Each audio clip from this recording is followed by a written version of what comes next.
చమురు ధరల పెరుగుదలకు నిరసనగా టీడీపీ అధ్యక్షుడు చంద్రబాబు నాయుడు కూడా నిరసన ప్రదర్శనలో పాల్గొనున్నారు. పశ్చిమ గోదావరి జిల్లాలో సాగుతున్న మీకోసం యాత్రను ఒకరోజు పొడిగించుకున్న ఆయన ఏలూరులో పార్టీ నిర్వహించే ఆందోళనలో పాల్గొంటారు. కాంగ్రెస్ 4 ఏళ్ల పాలనలో అభివృద్ధి 20 ఏళ్ల వెనక్కి వెళ్లిందని మీకోసం యాత్రలో చంద్రబాబు ఆరోపించారు. టీడీపీ అధికారంలోకి వస్తే వెనుకబడిన వర్గాలకు ప్రత్యేక బడ్జెట్ కేటాయించి రుణాలు అందజేస్తామని చంద్రబాబు పునరుద్ఘాటించారు. పేదలకు ఉచితంగా ఇళ్లు కట్టిస్తామన్న ఆయన ఇళ్ల బకాయిలు మాఫీ చేస్తామని హామీ ఇచ్చారు.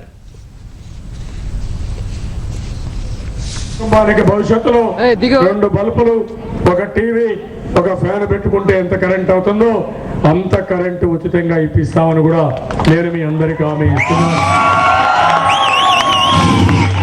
అగ్రవర్ణాల్లో ఉండే పేదవాళ్ళు కానీ, పేదవాళ్ళలో ఉండే వృద్ధులు కానీ అందరికి కూడా 500 రూపాయలు వృద్ధాప్య పింఛన్ ఇప్పిస్తామని చెప్పి కూడా నేను మీకు తెలియజేసుకుంటున్నాను. పేదవాళ్ళందరికీ ఇల్లు మీరు కట్టలేరు. సిమెంట్ ధర పెరిగిపోయింది, స్టీల్ ధర పెరిగింది, ఇవాళ పుంజమాని కడకు ఇసుక ధర కూడా పెరిగిపోయింది. అందుకని 1 లక్ష రూపాయలు ఖర్చు పెట్టి పేదవాళ్ళందరికీ ఉచితంగా ఇళ్లు కట్టిస్తామని చెప్పి కూడా నేను మీకు హామీ ఇస్తున్నాను.